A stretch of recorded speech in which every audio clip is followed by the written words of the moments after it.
এখন বিবাহের বয়স সম্পর্কে কি বয়সে বিয়ে হতে পারবে? বিবাহের বয়স সম্পর্কে আল্লাহ বয়সের কথা বলে নাই। আল্লাহ বলছেন ওয়াইজা বালাগাল আতফালু মিনকুমুল হুলুমা, শিশুরা যখন জ্ঞানে উপনীত হয় এবং যখন তারা বুলুগিয়াত অর্থাৎ তারা যৌবনে পদার্পণ করে, তখনই আল্লাহ বলছেন ইচ্ছা করে তাদের সম্পদ তাদেরকে ফিরিয়ে দিতে পারো, তারা বিবাহ করতে চাইলে সে ব্যবস্থা করতে পারো। তো বিবাহের জন্য কোনো বয়স ইসলামে নির্ধারণ করে দেয় নেই। এটা সাধারণত পরিবারের উপরে নির্ভর করাটাই হলো ইসলামের ইশারা বা ইঙ্গিত, যে বিবাহটা কখন হতে হবে, কিভাবে হতে হবে। তবে আমাদের দেশে যে প্রচলিত আইনে বলা হয়েছে যে 18 বছর পর্যন্ত ছেলেমেয়েরা এরা শিশু, এই 18 বছরের মধ্যে যারা বিবাহ বন্ধনে আবদ্ধ হবে না। তো এটা কোরআনের আইন না, বা ইসলাম এটা বলে না। ইসলাম বলে বালেগ হওয়ার পরেই তাদের বিবাহ বন্ধনে আবদ্ধ হয়, কোনো বাধা নাই। কিন্তু তারপরও সামাজিকভাবে যে বিধানটা করা হয়েছে সেটার কতগুলি কারণ আছে। 1 নম্বর কারণ হলো যে আমরা উষ্ণমণ্ডলীয় মানে ট্রপিক্যাল জোনের মানুষ, বা যেটাকে বলা হয় উষ্ণমণ্ডলীয়, অথবা আমরা যেটাকে বলা হয় নাতিশীতোষ্ণ টেম্পারেট জোন। আমরা টেম্পারেট জোনের অথবা ট্রপিক্যাল জোনের মানুষ, উষ্ণমণ্ডলীয় জোনের মানুষ। তো এই জোনে ছেলেমেয়েরা এদের আর্লি পুবার্টি মানে অল্প বয়সী তারা যৌবনে পদার্পণ করে, এই গরম দেশের মানুষেরা। শীতপ্রধান দেশে কিন্তু এই এত অল্প বয়সের ছেলেমেয়েরা যৌবনে পদার্পণ করে না। তাদের শরীর স্বাস্থ্য মজবুত হয়, শরীর স্বাস্থ্য সুন্দর হয়, তারপরেই তারা যৌবনে পদার্পণ করে। কিন্তু এই গরম অঞ্চলের নারী ছেলেমেয়েরা, এরা যেটাকে বলে আর্লি পুবার্টি মানে অল্প বয়সেই তারা যৌবনে উপনীত হয়। এই জন্য এই বিষয়টাকে বিবেচনা করে হয়তো বলা হতে পারে যে অল্প বয়সী তারা যদি সন্তান জন্মায় তাহলে তাদের স্বাস্থ্য নষ্ট হতে পারে। এগুলি বিবেচনা করে যে আইনটা করা হয়েছে সেটা এইগুলি চিন্তা করে। আর আরও একটা বিষয় আছে, সেটা হলো যে পপুলেশন আউটবার্স্ট অর্থাৎ জনসংখ্যা বিস্ফোরণ। এই যে বাংলাদেশ আমাদের, এখানে জনসংখ্যা মানে পৃথিবীর মানে সবচেয়ে বেশি ডেন্সেস্ট এরিয়া, ডেন্সিটি অফ পপুলেশন যেটা, এটা বাংলাদেশে খুব প্রখর এবং প্রবল। তো এই ডেন্সিটি অফ পপুলেশন এটা যেন আরও না বাড়ে, এদিকেও লক্ষ্য রেখে বিবাহের বয়সটা একটু পিছিয়ে যদি দেওয়া হয়, তাহলে এই ডেন্সিটি অফ পপুলেশন, জনগণের জনবসতির ঘনত্ব, এটা হতেও কিছুটা মুক্তি পাওয়া যেতে পারে। আর অপরদিকে স্বাস্থ্যগত দিক যে সেটা, যে অল্প বয়সে তারা যৌবনে পদার্পণ করেছে কিন্তু তাদের শরীর স্বাস্থ্য অতটা মজবুত হয় নাই বা সুঠাম হয় নাই, এই অবস্থায় তাদের বিবাহ হওয়া বা তারা সন্তান ধারণ করলে তাদের স্বাস্থ্যগত দুর্বলতা আসবে এবং সেই দুর্বলতাটা পরবর্তী বংশধরদের মধ্যেও আসবে।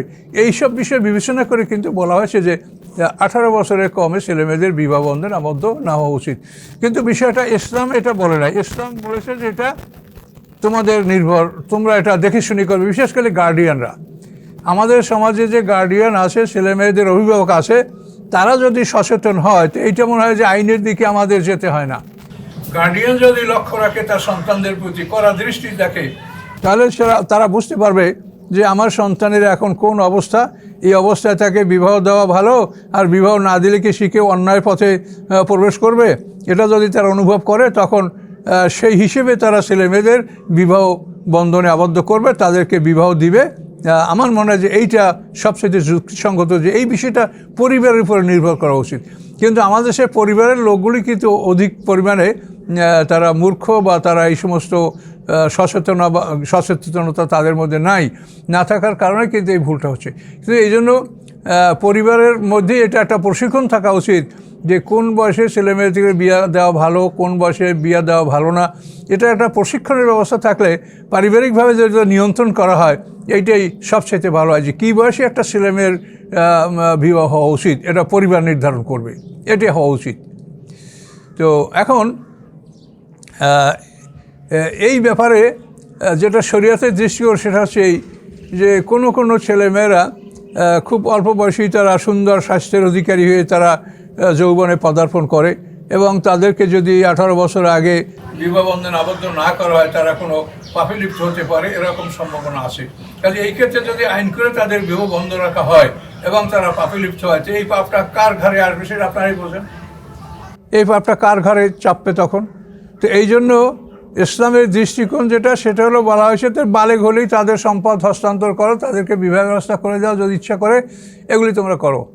কিন্তু এখানে এই কোরআনের যে দৃষ্টিকোণ সেটা ঠিকই আছে। সেই দৃষ্টিকোণে বিবাহ থেকে বাধা দিলে সেক্ষেত্রে যদি তারা কোনো অপকর্মে লিপ্ত হয়, তো সেইটার দায় দায়িত্ব কিন্তু তাদের উপরেই বর্তাবে যারা আইন করে এটাকে প্রত্যাহার করেছে। এই জন্য এই বিষয়টা পরিবারের উপর যদি ন্যস্ত করা হয় এবং পরিবারকে যদি এ ব্যাপারে সঠিক জ্ঞান দান করা হয় এবং পরিবার যদি এই বিষয়টা বুঝতে পারে যে বিবাহটা বিলম্ব করার জন্য যে বিধান রাখা হয়েছে বা দেশের প্রচলিত আইনে রাখা হয়েছে, এটা কারণটা কি সেটা তাদেরকে বুঝালে হয়তো তারাও বুঝতে পারবে।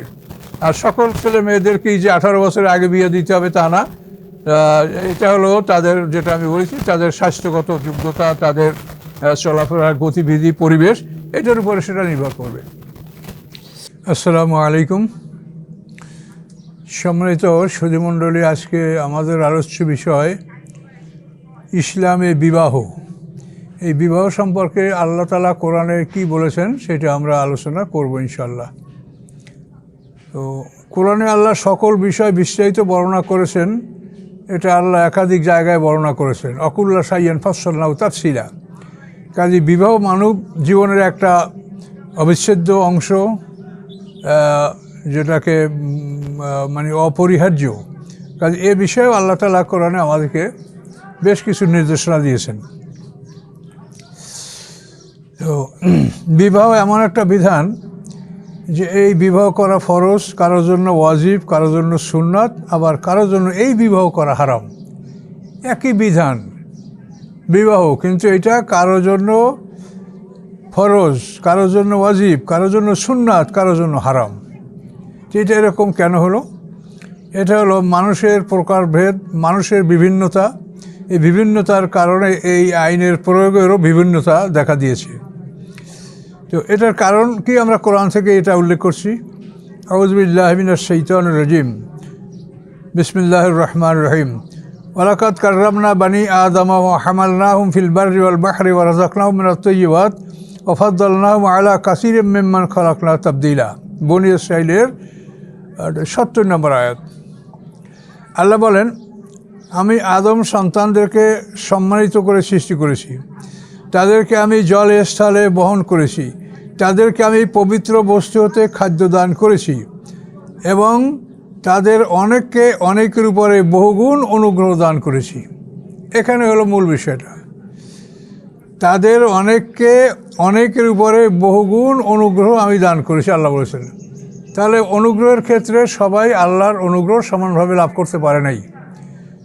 এই অনুগ্রহ যদি সবাই সমানভাবে লাভ করতো তাহলে পৃথিবীটা অচল হয়ে যেত।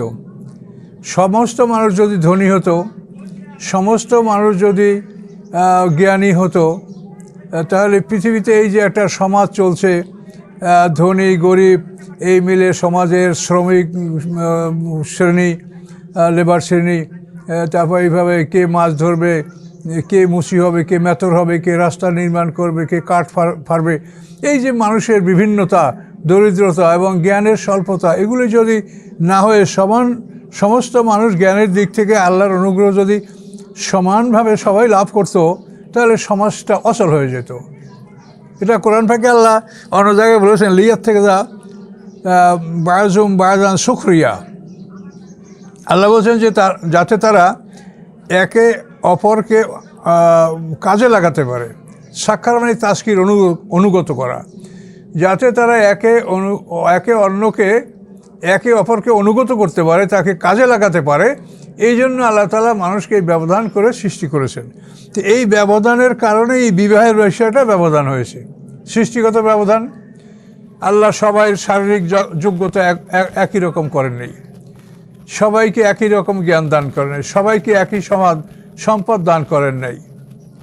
তো এই বিবেচনা করেই আল্লাহ বিবাহের ব্যাপারটা করেছেন যে এটা কারোর জন্য ফরজ, কারোর জন্য ওয়াজিব, কারোর জন্য সুন্নাত, কারোর জন্য হারাম। ফরজ কার জন্য? যে নিজে শক্তিশালী, সম্পদশালী এবং সে যদি বিবাহ না করে তো যে কোনো অবস্থাতেই তার নিজের চরিত্র নষ্ট হওয়া বা কোনো বিপথে গমন করা, এটার সম্ভাবনা প্রবল। এরকম অবস্থা যার, তার জন্য বিবাহ করা ফরজ। সম্পদও আছে, স্বাস্থ্যও আছে এবং বিবাহ করার মতো সব কিছুই তার আছে, তার জন্য বিবাহ করা ফরজ। সম্মানিত সুধীমণ্ডলী, এভাবে যার ধন সম্পদ আছে, স্বাস্থ্যগত যোগ্যতা আছে, কিন্তু ওই প্রথম যাকে বলা হয় প্রথমোক্ত, তার তুলনায় তার মধ্যে এটা মানে কম প্রবল, কম সম্ভাবনা, কিন্তু তারপরেও সম্ভাবনা আছে যে বিবাহ না করলে সে বিপদগ্রস্ত হতে পারে, তার চারিত্রিক অধঃপতন এটা প্রকাশ পেতে পারে। এমন ক্ষেত্রে তার জন্য বিবাহ করা ওয়াজিব। আর সুন্নাত হলো স্বাভাবিক অবস্থা আছে, তার মন মানসিকতা এমনি সুস্থ আছে, কিন্তু তার ধন সম্পদ আছে, অর্থ সম্পদ আছে, স্বাস্থ্য আছে, কিন্তু বিবাহ না করলে তাকে কোনো ক্ষতির মধ্যে লিপ্ত হওয়া বা কোনো অপকর্মে সম্পৃক্ত হওয়ার ভয় নাই, কিন্তু তারপরও তার সব কিছু ঠিকঠাক আছে, এমন অবস্থায় বিবাহ করা সুন্নাত। যেহেতু আল্লাহ রসুল বলেছেন যে তোমরা ওই সমস্ত নারীদেরকে বিবাহ করো যারা সুন্দরী এবং অধিক সন্তান দানকারী। আমি ইন্নী উকাসসিরু বিকুমুল উমামা, আমি আমার উম্মতের আধিক্যের উপরে আমি অহংকার করব যে আমার অনেক উম্মত, এই জন্য তোমরা আমাদের উম্মতের সংখ্যা যাতে বাড়ে সেভাবে তোমরা বিবাহ করো, সন্তান জন্মাও। এটা আল্লাহ রসুলের হাদিসে এটা বলা আছে। তাহলে আমরা এই ক্ষেত্রে যারা স্বাভাবিক তাদের জন্য বিবাহ করা সুন্নাত। হারাম কার জন্য সেটা আল্লাহ কোরআন পাকে বলে দিয়েছেন, ওয়ালিয়াস্তাফিফিল লাযিনা লা ইয়াজিদুনা নিকাহান হাত্তা ইগনিহিমুল্লাহু মিন ফাদলি, সূরা নূর 33 নম্বর আয়াত।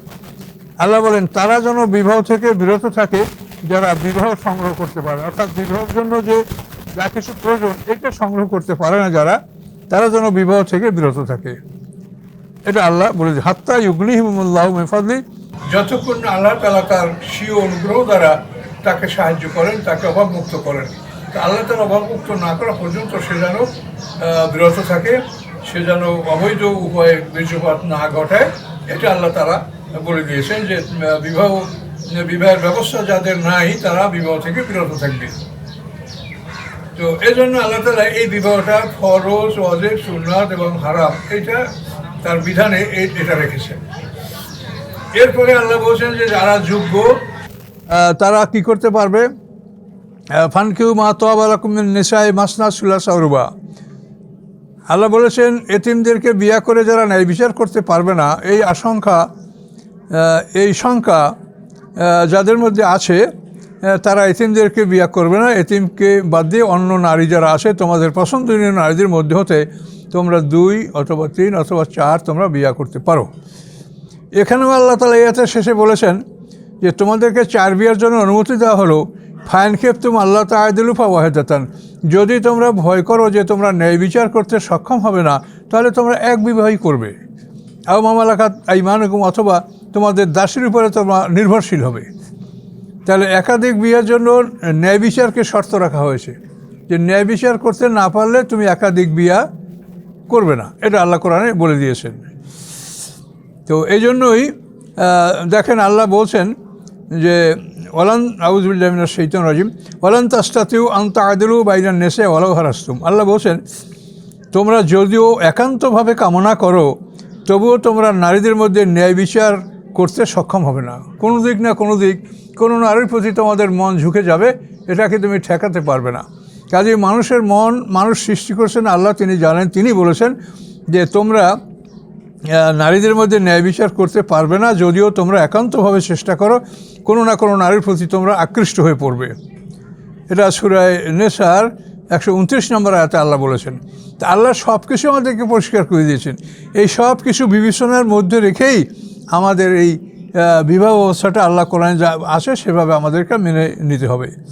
তো এখন এই যে বহু বিবাহ, অনেকে আসেন এটার খুব সমালোচনা করেন, এবং সাধারণত আমরা সমাজ দেখতে পাই যারা অক্ষম পুরুষ, অযোগ্য মানুষ, যারা শুধু কথা বলতে পারে, কোনো কাজের যোগ্য না, এই সমস্ত লোকরাই সাধারণত এই বিবাহ নিয়ে সমালোচনায় লিপ্ত হয়। তারা অধিক বিবাহ যারা করেছে তাদেরকে কেউ নারী লিপসু, তারপরে বহু কিছু ভাষা তাদের বিরুদ্ধে ব্যবহার করে, কিন্তু তারা অযোগ্য, তারা একটা নারীকে ম্যানেজ করারও ক্ষমতা রাখে না। তো এগুলি এভাবে সমালোচনা করার বিষয় না, আল্লাহ যেটা বলেছেন সেই বিষয়গুলি লক্ষ্য রেখে এই কাজগুলি আমাদের করতে হবে। এবং জেনে রাখতে হবে যে এই যে বহুবিবাহ প্রথা, এটা ইসলাম এটাকে প্রবর্তন করে নাই। ইসলামের আগেই পৃথিবীতে সমাজে বহু বিবাহ প্রথা চালু ছিল। আল্লাহ রসুল যখন মদিনা হিজরত করেন এবং বিভিন্ন স্তরের লোকেরা ইসলাম গ্রহণ করতে শুরু করে, তখন দেখা গেছে এক ব্যক্তির নাম হলো কায়েস ইবনে হারেস, তার 8 জন স্ত্রী ছিল। সে যখন ইসলাম গ্রহণ করলেন, আল্লাহ রসুল বললেন যে 4 জনকে রাখো আর 4 জনকে বিদায় করো। এভাবে গাইলান সাকাফি নামক একজন মানুষ, তিনি যখন ইসলাম গ্রহণ করলেন, তার বিবাহে 10 জন স্ত্রী ছিল। আল্লাহ রসুল বললেন যে তুমি 4 জন রাখো, অপরদেরকে তুমি বিদায় করো। এটা আপনি তাফসিরে মালুম তানজিল 2য় খণ্ড 6 পৃষ্ঠায় আপনি এই ঘটনাগুলি এবং এই হাদিসগুলি আপনি দেখতে পাবেন। তাহলে দেখা গেল যে ইসলাম এটাকে একটা মিনিমাইজ করছে, এটা সীমাবদ্ধতার মধ্যে নিয়ে আসে। ইসলাম বহুবিবাহের প্রবর্তক নয়। তারপরও যে ইসলাম 4 বিবাহের অনুমতি রেখেছে, এর পিছনে অনেক হিকমত, অনেক কৌশল নিহিত আছে। তার কারণ মুসলমানদেরকে আল্লাহ তাআলা এই জিহাদ সম্পর্কে যে আদেশ দিয়েছেন কোরআনে, এই জিহাদের উপরে কেতালের উপরে 140টা আয়াত আছে কোরআনে। তো এই জিহাদ ফি সাবিলিল্লাহ এটা কিয়ামত পর্যন্ত জারি থাকবে। কোনো জালেম বাদশার জুলুমের কারণেও এই জিহাদ বন্ধ হবে না, কোনো ন্যায়পরায়ণ শাসকের ন্যায়পরায়ণতার জন্য এই জিহাদ বন্ধ হবে না। আল্লাহ রসুল বলছেন আল জিহাদ ও মাহাজেন ইলা ইয়াউমিল কিয়ামা, কিয়ামত পর্যন্ত এই জিহাদ জারি থাকবে। এটা কোনো ন্যায়পরায়ণ বাদশার কারণে অথবা কোনো জালেমের কারণে, জালেমের ভয়তে কোনোভাবেই এই জিহাদ বন্ধ হবে না। কাজে এই জিহাদ যদি চলতে থাকে, তাহলে সমাজে এমন একটা অবস্থা সৃষ্টি হয় মাঝে মাঝে, যেখানে অসংখ্য পুরুষরা শাহাদাত বরণ করে। 2য় মহাযুদ্ধের সময় ইতিহাসে দেখেন কোটি কোটি পুরুষ নিহত হয়েছে। শুধু জাপানের 25 লক্ষ সৈন্য মারা গেছে সাধারণ মানুষ বাদে। তো এইভাবে পৃথিবী যখন পুরুষ শূন্য হয়ে যায়, পুরুষের সংখ্যা কমে যায়, নারীর সংখ্যা বেড়ে যায়, তখন এই নারীরা যেন বিপদগামী না হয় বা তারা যেন একেবারেই আশ্রয়হীন হয়ে না পড়ে, এই জন্য আল্লাহ তাআলা তাদের জন্য এই ব্যবস্থা রেখেছেন যে পুরুষরা যদি 4 জন নারীকে আশ্রয় দেয়, তবু ওই নারীরা মোটামুটি একটা পুরুষের শেল্টার, পুরুষের আশ্রয় তারা পাবে এবং এতে করেও তাদের জীবনটা স্বাভাবিকভাবে তারা পরিচালনা করতে সক্ষম হবে। এই জন্য কিন্তু এই জিহাদের আইনটাকে ইসলাম এটাকে স্বীকৃতি দিয়েছে। এবং আমরা বিশ্বের দিকে তাকালে দেখতে পাই যে বিশ্বের অনেক দেশের অনেক নারীরা মানে মানুষের অভাবে, পুরুষের অভাবে তারা অন্যান্য পশুদের উপরে নির্ভরশীল হতেছে। এটা আপনারা অনুসন্ধান করে দেখবেন, তারা পশুর উপরে তাদের নির্ভরশীলতা এটা পরিলক্ষিত হচ্ছে।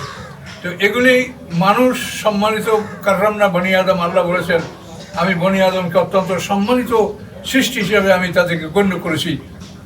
কিন্তু সেই আদম সন্তান তাদের যে একটা মানসিক চাহিদা, এজন্য তারা পর্যাপ্ত পরিমাণে সমাজে পুরুষ না থাকা, যুদ্ধ বিগ্রহের মাধ্যমে পুরুষদের ধ্বংস হয়ে যাওয়ার ফলে নারীর অনেক সময় বিপদ, খারাপ পথ অবলম্বন করতে তারা বাধ্য হচ্ছে। যারা সবুর করতে পারে না, ধৈর্য ধারণ করতে পারে, তাদের মধ্যে এরকম ত্রুটি লক্ষ্য করা যাচ্ছে। ইসলাম কিন্তু এই ধরনের সৃষ্টি মানে যাতে ঘটনার পুনরাবৃত্তি না হয়, এই ধরনের ঘটনা যাতে সৃষ্টি না হতে পারে, এই জন্য কিন্তু ইসলামে আইন রাখা হয়েছে যে একজন পুরুষ অন্তত 4 জন নারীকে আশ্রয় দিতে পারবে।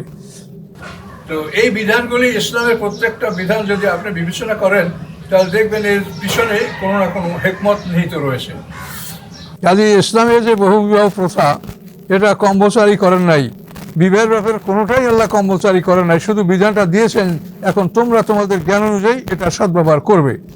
এটা হলো আল্লাহর বিধান। তো এই জন্য এই বহুবিবাহটা এটা নারীদের কল্যাণের দিকে লক্ষ্য রেখে এই আইনটা রাখা হয়েছে। কিন্তু মানুষরা ধর্মীয় জ্ঞান রাখে না, তাদের জ্ঞান বুদ্ধির অভাবে নারীরা, পুরুষরা বহুবিবাহ করে। অনেক ক্ষেত্রেই দেখা যায় যে পুরুষরা নারীদের উপরে জুলুম অত্যাচার করছে। এটা হলো তাদের জ্ঞানের অভাব। এটা আল্লাহর আইনের কোনো এখানে ত্রুটি নেই, ত্রুটি হলো মানুষের জ্ঞান এবং দিন সম্বন্ধে অজ্ঞতা। এই জন্যই অনেক পুরুষরা একাধিক বিবাহ করে তারা নারীদের উপরে জুলুম অত্যাচার করে। এই দৃশ্য সমাজে আছে, কিন্তু এজন্য আল্লাহর কোরআনের আইন দেয় না। আল্লাহ কিন্তু বলেই দিয়েছে যে তুমি ন্যায় বিচার করতে অক্ষম হলে তুমি এক বিবাহ করো অথবা দাসীর উপর নির্ভরশীল হও। তুমি একাধিক বিয়ে করতে যেও না, এটা বলেছেন আল্লাহ তাআলা। তো এখন দেখেন সারা পৃথিবীতে এই যে যুদ্ধ চালু আছে, তো এই যুদ্ধের কারণেই কিন্তু পুরুষের সংখ্যা অনেক সময় কমে যেতে পারে, এবং সেই সমস্যার সমাধানের জন্য আল্লাহ তাআলা ইসলামে বহুবিবাহ প্রথা রেখেছেন। এরপরে অন্য একটা কথা আছে যে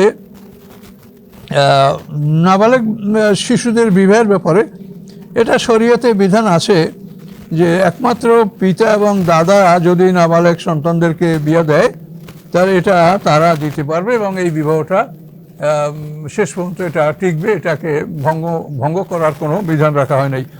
আর পিতা এবং দাদা এরা ছাড়া যদি অন্য কেউ বাল্যবিবাহ দেয় সন্তানদেরকে, তো ওই সন্তান বড় হওয়ার পরে এই বিবাহ তার অপছন্দ হলে সে বিবাহ ভঙ্গ করার কথা ঘোষণা করতে পারবে যে আমি এই বিবাহ ভঙ্গ করলাম। কিন্তু একমাত্র পিতা এবং দাদাকে এই সম্মান দেওয়া হয়েছে যে তারা কেউ বাল্যবিবাহ দিলে সেটা ভঙ্গ করা হবে না, সেটা স্থায়ী থাকবে। তারপরও সুখ শান্তি ভালো মন্দ আল্লাহর হাতে, কিন্তু পিতা এবং দাদা এরাই সন্তানদের সবচাইতে বেশি কল্যাণের কথা চিন্তা করেই কাজকর্ম করেন। তারপরও কি ভবিষ্যতে আসে, কি ভাগ্যে আসে, আল্লাহ ছাড়া কেউ জানেন না। এই আইন কানুনগুলি ইসলামে রাখা হয়েছে। তো এগুলি ইনশাআল্লাহ বিবেচনা করলে দেখবেন যে কোরআনে আপনাকে সকল বিষয় আপনার সুরাহা দিয়েছে, এবং সকল বিষয় কোরআনে আপনি বিস্তারিত বিবরণ পাচ্ছেন যে বিবাহের জন্য এই সব বিধানগুলি মেনে চললে এটা আমরা কল্যাণ লাভ করতে পারবো। অপরদিকে দেখেন এই যে এই প্ল্যানিং সম্পর্কেও কোরআনে যে বিধান দেওয়া আছে সেটা কিন্তু আমার মনে হয় যে যথেষ্ট। কোরআনে যে প্ল্যান দেওয়া আছে সেটা হলো এই ওয়ালিদাতু ইউরদিনা আওলাদাহুন্না হাওলাইনি কামিলাইনি, মায়েরা তাদের সন্তানদেরকে পুরা 2 বছর দুধ পান করাবে। এখন এই কথাটা দেখেন আল্লাহর কথা, ওয়ালিদাতু ইউরদিনা আওলাদাহুন্না হাওলাইনি কামিলাইনি, পুরো 2 বছর মায়েরা সন্তানদেরকে পুরা 2 বছর দুধ পান করাবে। এখন এই 2 বছর দুধ পান করাতে হলে আপনাকে যে বিষয়গুলি সম্পর্কে সতর্ক হতে হবে সেটা কি? 1 নম্বর হলো যে এই 2 বছরের মধ্যে যেন এই দুগ্ধদানকারী মা গর্ভধারণ না করে। স্বামী স্ত্রী সতর্ক থাকবে যে 2 বছরের মধ্যে যেন তারা গর্ভধারণ না করে। যদি গর্ভবতী ওই সন্তানকে 2 বছর দুধ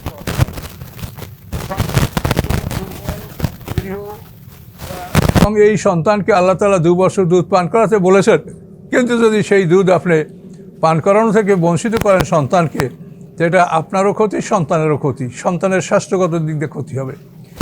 এই জন্য এটা যদি লক্ষ্য করে আপনি চলেন কোরআনের বিধান, তাহলে 2 বছরের মধ্যে মা গর্ভবতী হবে না, এটা স্বামী স্ত্রী এ ব্যাপারে সতর্ক থাকবে। 2 বছর পরে যদি স্ত্রী গর্ভবতী হয় তাহলে অন্তত পক্ষে 3 বছর পরে আরেকটা সন্তান আসবে। তাহলে এখন এই 3 বছর পরে যদি আরেকটা সন্তান আসে তাতে মায়ের স্বাস্থ্য ভালো থাকবে, সন্তানের স্বাস্থ্য ভালো থাকবে। কিন্তু আমরা দেখি মানে ভালো ভালো আলেম মুসলমান জ্ঞানী তাদের মানে